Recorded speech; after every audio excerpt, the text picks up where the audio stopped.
11/8/2015 रोजी नंदुरबार शहरात बॅनर लावण्याच्या वादातून आमचे समाजबंधू मोहित मदत राजपूत यांचा निर्दयीपणे खून करण्यात आलेला आहे। ही घटना अत्यंत निंदनीय आणि अमानुष कायदा सुव्यवस्थेला आव्हान देणारी आहे। या प्रकरणी नंदुरबार पोलीस स्टेशन इथं गुन्हा नोंद असून आरोपी विरुद्ध भारतीय न्याय संहिता BNS 2023 मधील कलमान्वये गुन्हा दाखल होणं आवश्यक आहे। कलम 101 खून, कलम 137 बेकायदेशीर जमाव, कलम 188 दंगा, कलम 189 शस्त्रास्त्रासह दंगा, कलम 187 3 समान उद्देशानं अपराध,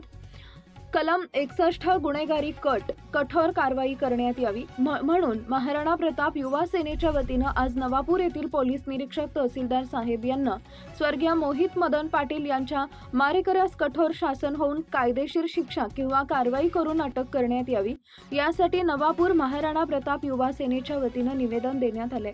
यावेळी निवेदन देताना महाराणा प्रताप युवा सेनेचे अध्यक्ष गोलू राजपूत, उपाध्यक्ष भिकन पाटील, मयूर पाटील, कृष्णकांत पाटील, भूषण पाटील, रवी पाटील, सचिव संदीप मुकेश पाटील, सहसचिव रुपेश संजय पाटील, कोषाध्यक्ष बटेस महेंद्र पाटील, हिमांशु पाटील, राहुल पाटील, संकेत पाटील, यश पाटील, योगेश पाटील, जयेश पाटील, कृष्णा पाटील, रोहित उमेश पाटील,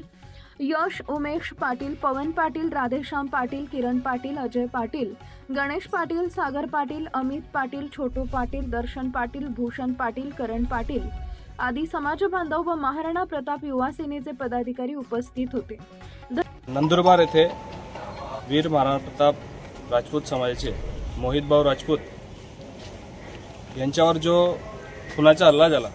त्यांचा खून करण्यात आला, त्याच्या मागे जे पण काही आरोपी असतील किंवा खुनाचे सूत्रधार असतील ज्यांनी खून केला, हे त्यांच्यावर कट ठेवून होते। कारण मोहित भाऊ राजपूत हे प्रत्येक सामाजिक आणि धार्मिक कामात हे अग्रेसर होते, म्हणून कुठेतरी त्याच्या आपण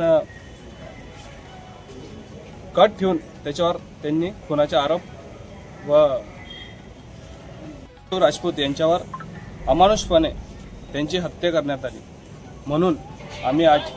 माननीय तहसीलदार साहेब व नवापूर पोलीस स्टेशनचे PI अभिषेक पाटील साहेब यांना निवेदन देण्यासाठी आलो आहोत की जे पण खुनाचे आरोपी आहेत त्यांना कठोर शासन व्हावे व मोहित भाऊ राजपूत यांच्या परिवाराला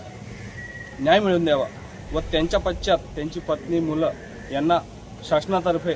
आर्थिक मदत जाहीर करावी, म्हणून आम्ही आज इथे जमलो आहोत।